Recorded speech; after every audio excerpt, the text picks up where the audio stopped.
there for the function. ஒரு ரெண்டு specific question sir. அதாவது நேத்துக்கு இல்ல அசெம்பிளி பத்தி கேட்கணும். No question on assembly. பாருங்க, நான் வந்திருக்கிறது கேன்சர் அவேர்னஸ் ப்ரோக்ராமுக்காக நான் வந்தேன். ரோட்டரி கிளப் 3234 ரொம்ப பிரமாதமான நிகழ்ச்சியை நம்முடைய மாணவர்கள் மத்தியில் விழிப்புணர்வு ஏற்படுத்த வேண்டும் என்ற அடிப்படையில் கேன்சரை பற்றி, புற்றுநோயை பற்றி ஒரு விழிப்புணர்வு பிரச்சாரத்தை இந்த பள்ளிக்கூடத்தில் ஆரம்பித்திருக்கிறார்கள். நம்முடைய மரியாதைக்குரிய சகோதரி விஜயா பாரதி ரங்கராஜன் அவர்கள் பல ஆண்டு காலமாக உலகத்துக்கு தெரியாமல் ரொம்ப அமைதியாக அந்த பணியை ரொம்ப சிறப்பாக செய்து கொண்டிருக்கிறார்கள். இப்போது ஒரு முன்னெடுப்பாக இந்த பள்ளிக்கூடத்தில் இந்த அவேர்னஸ் ப்ரோக்ராம் ஒரு எக்ஸிபிஷன் நடத்துவதன் மூலமாக, போட்டி நடத்துவதன் மூலமாக இந்த செய்தியை பிஞ்சு மனதில் பதிய வைத்து கேட்ச் தம் யங் என்ற அடிப்படையில் அவர்கள் மற்றவர்களுக்கு ஒரு விஸ்பர் கேம்பெயினாக தமிழ்நாடு முழுவதும் செல்ல வேண்டும் என்ற அடிப்படையில் அம்மா அவர்கள் செய்திருக்கிற இந்த பணி மகத்தான பணி, அரசுக்கு உறுதுணையாக இருக்கக்கூடிய ஒரு பணி. அவர்களையும் நம்முடைய ரோட்டரி சங்கத்தினுடைய நிர்வாகிகள் 3234 அத்தனை பேருக்கும் என்னுடைய நல்வாழ்த்துக்களை நான் தெரிவித்துக் கொள்கிறேன். சார், மெட்ராஸ் ஹைகோர்ட் உங்களோட ஸ்பீக்கர் நடவடிக்கை டிஸ்குவாலிஃபிகேஷன் நடவடிக்கை சரியானதுதான் சொல்லியிருக்கு. அதை பற்றி நான் உங்களுக்கு ஒப்பீனியன் என்ன சார்? அவர்கள் கொடுத்திருக்கிற அந்த தீர்ப்புக்கு நன்றி. நான் அந்த தீர்ப்புக்கு தலை வணங்குகிறேன். அதே மாதிரி சட்டமன்ற எதிர்க்கட்சி தலைவர் வந்து இந்த லைவ் டெலிகாஸ்ட்னால நீங்கள் சபை அவை குறிப்பிலேருந்து நீக்கினா கூட அது ரீல்ஸ் மூலமாக வெளியேறுது சொல்கிறாங்க. ஸோ நீங்கள் அதுக்கு என்ன பண்ண போகிறீங்க? அப்படி ஏற்கனவே நான் சபையில் அறிவித்து விட்டேன். நீக்கப்பட்ட பகுதிகளை எடுத்து அதை வந்து எந்த வகையில் அது பயன்படுத்தினாலும் அது வந்து அவையினுடைய மாண்பை குறைப்பதாக இருக்கும், சட்டத்தை மீறுவதாக, விதிகளை மீறுவதாக இருக்கும் என்பதால் அவர்கள் மீது உரிமை மீறல் பிரச்சனைக்காக கடிதம் கொடுக்கப்பட்டிருக்கிறது. அந்த கடிதங்கள் என்னுடைய ஆய்வில் இருக்கிறது.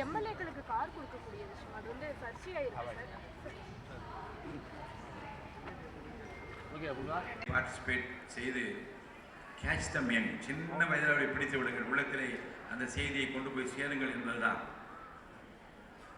உங்கள் வீட்டுக்கு சென்று உங்கள் பேரண்ட்ஸ் என்ன சொல்லுவீங்கன்னா, இன்றைக்கி போனேன், இதை சொன்னால் என்று சொன்னால் பேரண்ட்ஸுக்கு இதை பற்றி ஒரு அவேர்னஸ் வரும். அதே போன்று ஒரு மாணவன் கற்றுக்கொண்ட விஷயம் ஒரு ஃபேமிலியை மாற்ற முடியும் என்றால் அந்த ஃபேமிலி ஒரு கம்யூனிட்டியை மாற்ற முடியும்.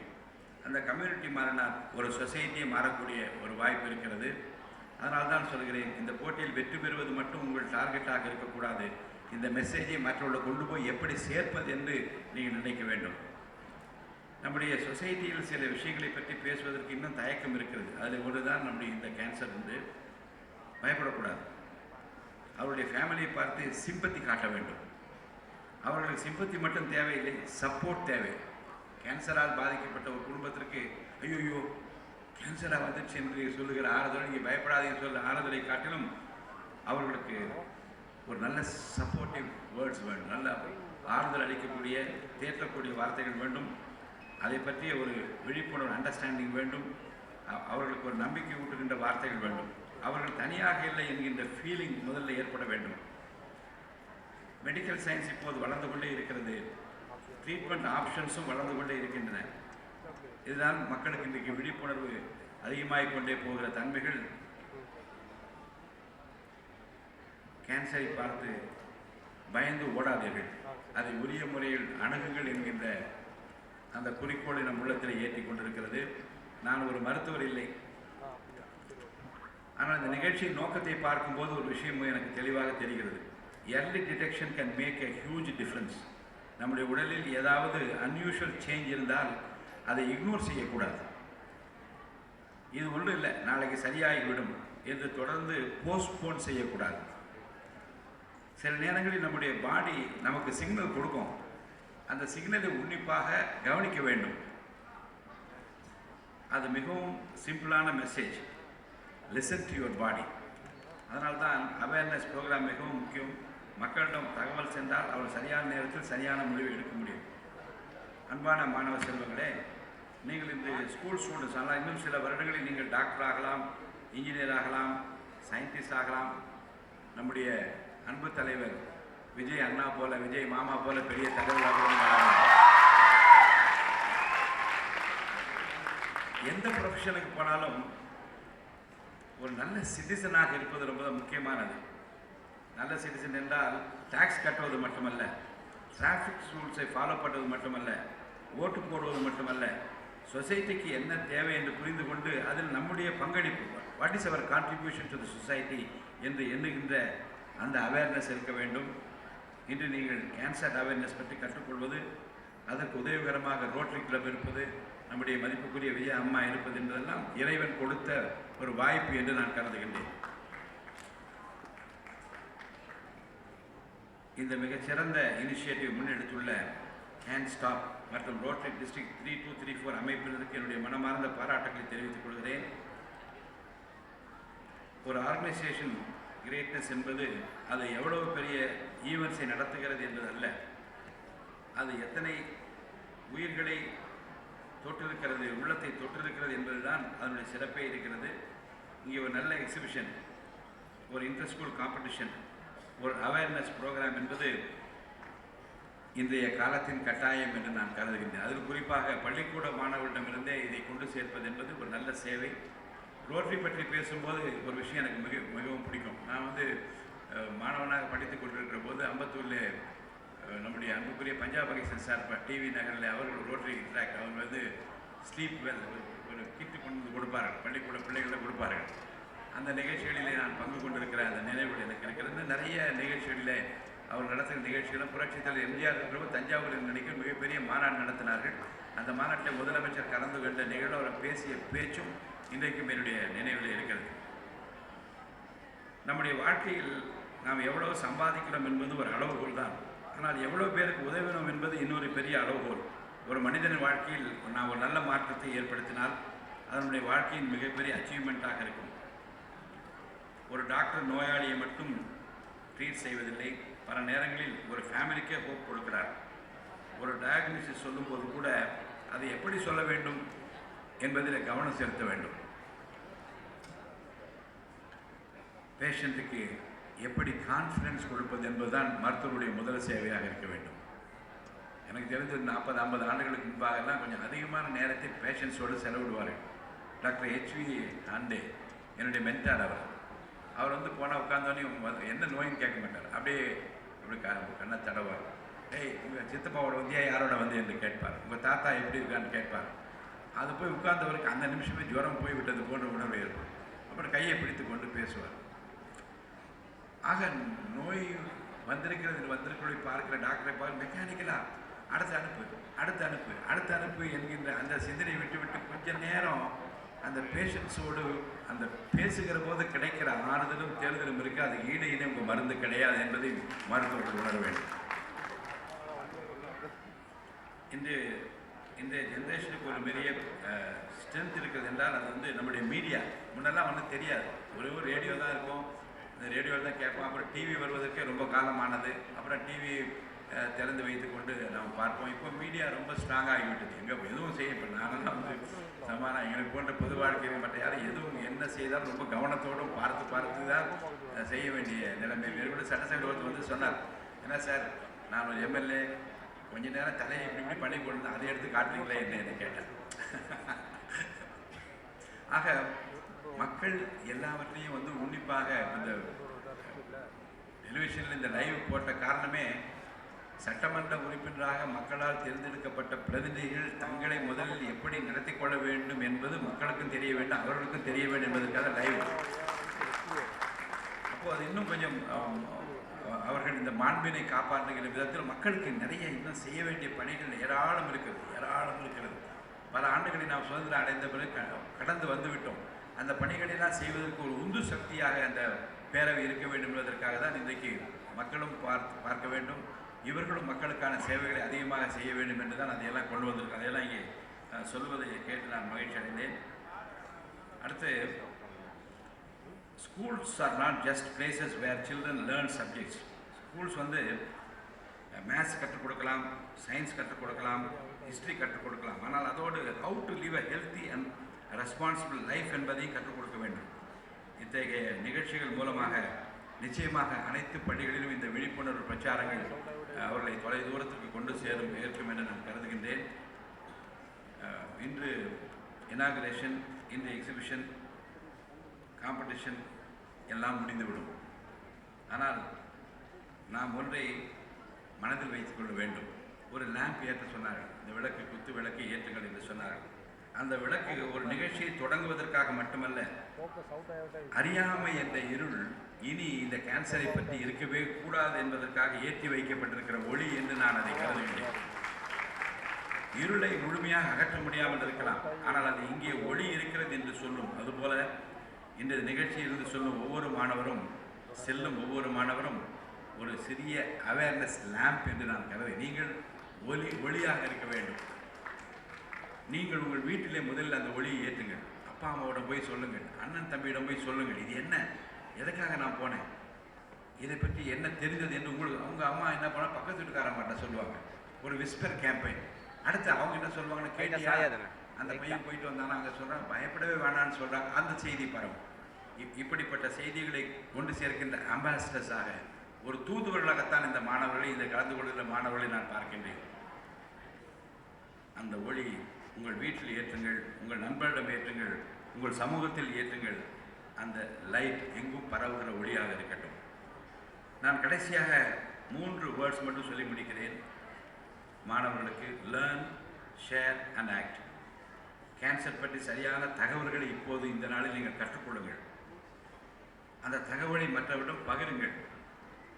நல்ல ஹெல்த்தி ஹேபிட்ஸை உங்கள் வாழ்க்கையில் நடைமுறைப்படுத்துங்கள். அதுதான் இந்த ஏபிசி ப்ரோக்ராமின் உண்மையான சக்ஸஸ் என்று நான் கருதுகின்றேன். இந்த நிகழ்ச்சியில் பங்கேற்கும் அனைத்து பள்ளிகளுக்கும், அனைத்து மாணவர்களுக்கும் என் மனமார்ந்த வாழ்த்துக்கள். ப்ரைஸ் யாரு கிடைத்தாலும் பரவாயில்லை, அவேர்னஸ் கிடைத்தாலே நமக்கு மன நிம்மதி தான். Healthy students, healthy families, healthy society, healthy Tamil Nadu என்ற எண்ணத்தோடு தான் இந்த வண்டர்ஃபுல் இனிஷியேட்டிவை, குறிப்பாக அம்மா அவர்கள் ஆற்றி வருகிற பணிகளை முதல் முறையாக நான் அவர்களை சந்திக்கின்றேன். நிறைய கேள்விப்பட்டிருக்கிறேன். அந்த பணி சில பேர் என்றால் விளம்பரத்துக்காக செய்வார்கள், சில பேர் ஆடம்பரத்துக்காக செய்வார்கள். ஆனால் அமைதியாக ஒரு அர்ப்பணிப்பு உணர்வோடு இதை நாம் செய்தாக வேண்டும், சாதித்தாக வேண்டும் என்று இந்த இறைவன் கொடுத்த அந்த வாய்ப்பை சரியாக பயன்படுத்தி கொண்டிருக்கிற அன்பு சகோதரியை நான் என்னுடைய மனதார நான் பாராட்டுகின்றேன். நம்முடைய அரசாங்கத்தை பொறுத்தவரை கொண்டு சொல்லுகிறேன், now you have a transparent government before. வெளியரங்கமான ஒரு அரசாங்கம் கிடைக்கிறது. அதில் குழந்தைகளுக்கு தான் அதிகமாக சிலவற்றை சொல்ல விரும்பவில்லை. மக்கள் விரும்பிய ஒரு அரசாங்கம். அதை நம்முடைய தளபதி முதல்வர் விஜய் அவர்கள் என்ன நினைக்கிறார் என்றால், இந்த எப்படி இந்த மாற்றத்தை கொண்டு வருவது ரொம்ப பெரிய ஒரு சிரமமான வேலை. அதான் என்ன கேட்டார் என்றால், சட்டசபையில் எனக்கு கொஞ்சம் அவகாசம் தாங்கன்னு கேட்டார். ஏனென்றால் சட்டியிலே ஒன்றுமில்லை என்று தெரிந்துவிட்டது, கடலில் இருக்கிறோம் என்று தெரிந்துவிட்டது. ஆனாலும் அவருடைய மனது என்ன நினைக்கிறது என்றால், எவ்வளோ பெரிய எதிர்பார்ப்பு, எவ்வளோ பெரிய எண்ணம், இதெல்லாம் நிறைவேற்ற வேண்டும் என்றால் என்ன செய்வது என்று கவலைப்படுகிறார். அதில் முதலில் எடுத்திருப்பது என்ன என்றால், பள்ளிக்கூடத்திலே இருந்து இந்த மாணவ செல்வங்களை எப்படி முறைப்படுத்தி ஒரு எதிர்காலம் பிரகாசமாக இருக்கக்கூடிய ஒரு தமிழ்நாட்டை உருவாக்குவது என்பதற்காகத்தான் இப்போது பள்ளி கல்வித்துறையில் மிகப்பெரிய மாற்றங்களை கொண்டு வந்தார். நேற்று முந்தின ஒரு பள்ளியிலேருந்து எனக்கு ஃபோன் பண்ணாங்க, ஏசிடி சார் ஒரு செய்தி சொல்லுங்கள் என்று. 2 வருடமாக என்னுடைய பள்ளியினுடைய அங்கீகாரம் சில காரணங்களாலே தள்ளி போடப்பட்டது. இப்போது வீடு தேடி வந்து கொடுத்து விட்டு போனார் என்று சொன்னாங்க. அப்போ மக்கள் விரும்புகிற ஒரு அரசாங்கம் நல்லதை செய்ய வேண்டும். அதில் குறிப்பாக மாணவ செல்வங்களுக்கு பல ஸ்கீம்ஸ் எல்லாம் கொண்டு வர இருக்கின்றார்கள். உங்களை ரொம்ப நீங்கள் அன்போடு அண்ணா என்று அழைக்கிற, மாமா என்று அழைக்கிற விஜய் அவர்கள் உங்கள் குடும்பத்தினுடைய ஒரு அங்கமாக இருந்து பல பணிகளை எல்லாம் உங்களுக்கு பயன்படுத்திக் கொள்ளுங்கள். அதே போன்று நம்முடைய ரோட்டரி கிளப் சங்கத்தாருக்கு நான் நன்றி பாராட்டை தெரிவிக்கிற போது, please extend your support more and more to the government. நீங்கள் அரசாங்கத்தோடு இணைந்து நின்று இன்னும் என்ன செய்ய வேண்டும் என்று விரும்பினால் நிறைய செய்யுங்கள். என்றால் அரசாங்கம் ஒரு கோணத்தில் அவர்களுடைய பார்வை திரும்பி அந்த பணியை அவர்கள் செய்வார்கள். ஆனால் உங்களை போன்றவர்கள் ஒரு உறுதுணையாக இருப்பீர்கள். மேலும் பல நல்ல பணிகள் இந்த தமிழ்நாட்டில் செய்ய முடியும். அதற்கு இந்த ரோட்டரி சங்கத்தில் தொடர்ந்து பல ஆண்டு காலமாக, நீங்கள் 98 years of existence சொன்னார் சார் இல்லையா? சார் சொல்லும்போது 98 years of existence என்று சொன்னார்கள். ஸோ 98 வருஷமாக இருக்கிற ரோட்டரி சங்கமெல்லாம் இன்றும் அந்த பாரம்பரியத்தை ஒட்டி அரசாங்கத்தோடு இணைந்து இன்னும் நல்ல பணிகளை எல்லாம் நான் ஆற்ற வேண்டும் என்று கேட்டுக்கொள்கிறேன். அடுத்து ரொம்ப அம்மாவோட நான் கேட்டிருக்கிறேன், போதை இல்லாத ஒரு தமிழகம் உருவாக வேண்டும். பள்ளிக்கூடங்களிலிருந்து குழந்தைகளுக்கு இந்த பக்கமே போகக்கூடாது, போனால் என்ன வரும் என்கிற விழிப்புணர்வு ஏற்படுத்த வேண்டும். அந்த பணியும் நீங்கள் செய்ய வேண்டும் என்று நான் கேட்டு, நம்முடைய மாண்புமிகு முதலமைச்சர் சி. ஜோசப் விஜய் அவர்கள் எடுக்கிற எல்லா முயற்சிகளுக்கும் உறுதுணையாக இருங்கள் என்று கேட்டு இந்த நிகழ்ச்சியிலே பங்கு பெற்றிருக்கிற அனைவருக்கும் என்னுடைய நல்வாழ்த்துக்களை நான் தெரிவித்து விடைபெற்றுக் கொள்கின்றேன். நன்றி வணக்கம்.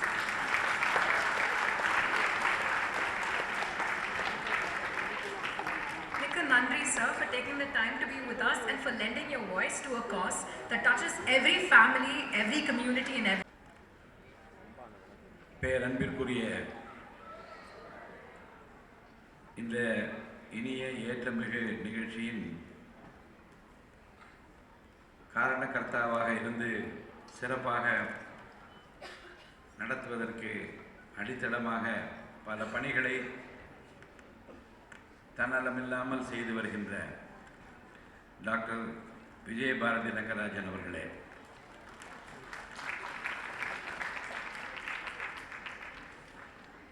அன்பிற்குரிய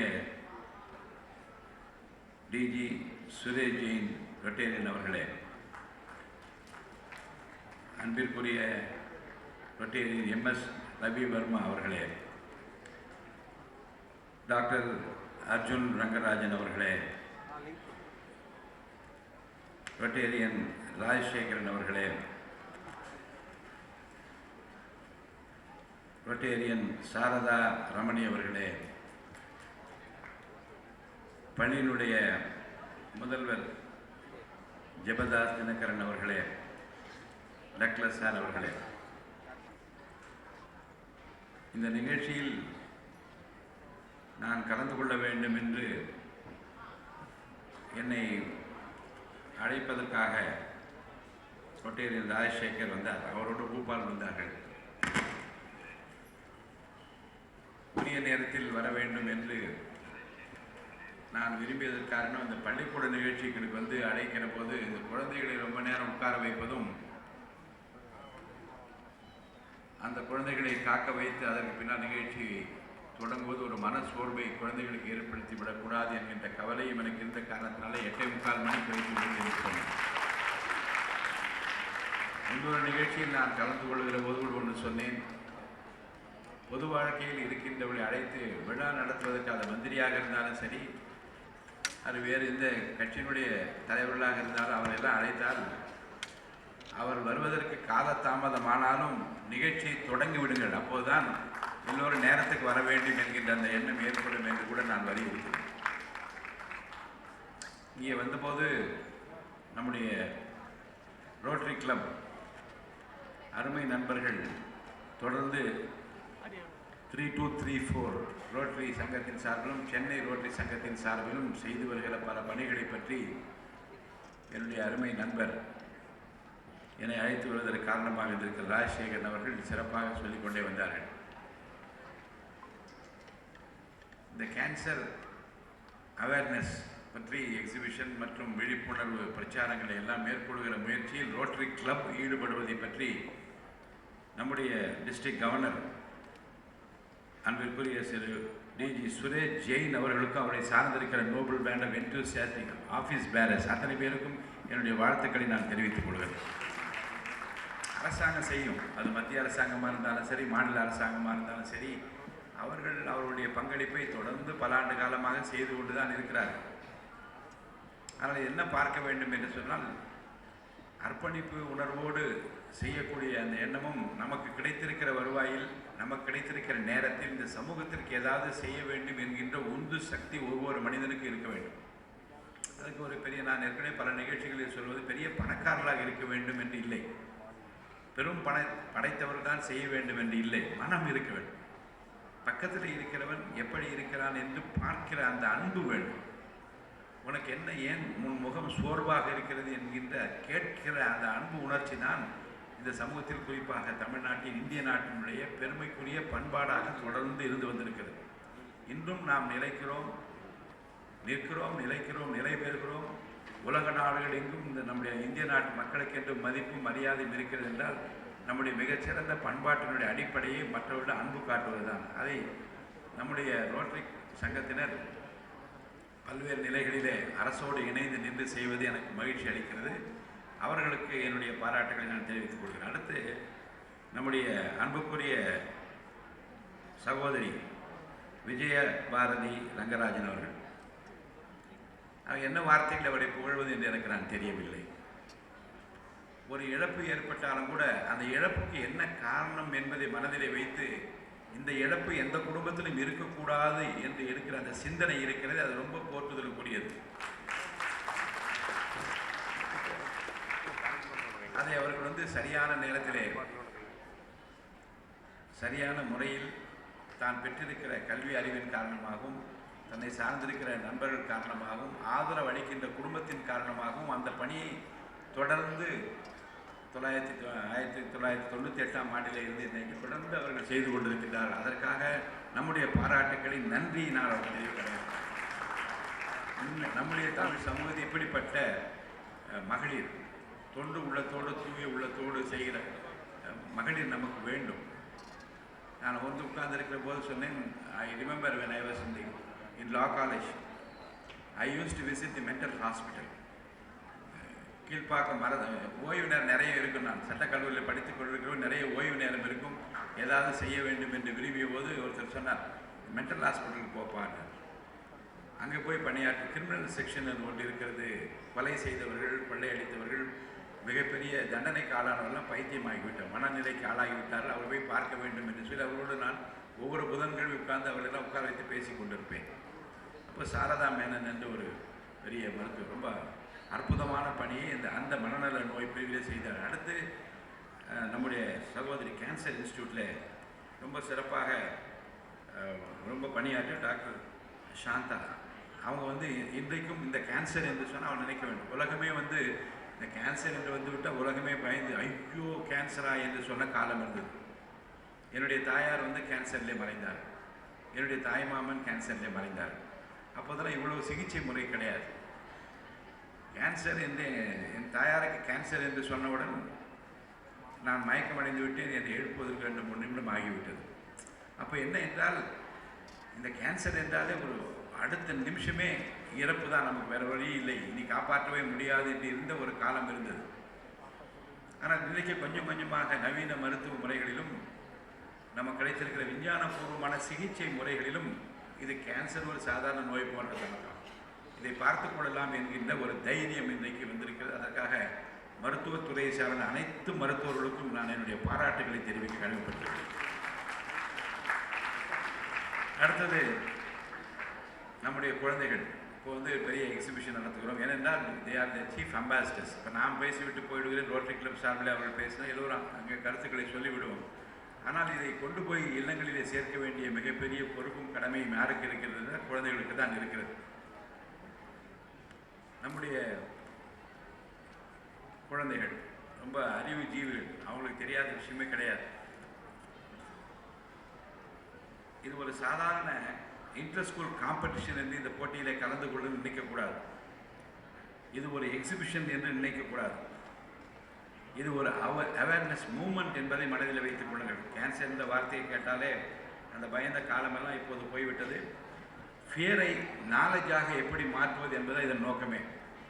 அதுதான் நம்முடைய ஏபிசி ஆல் அபவுட் கேன்சர் நிகழ்ச்சியின் மிகப்பெரிய சிறப்பு என்று நான் நினைக்கிறேன்.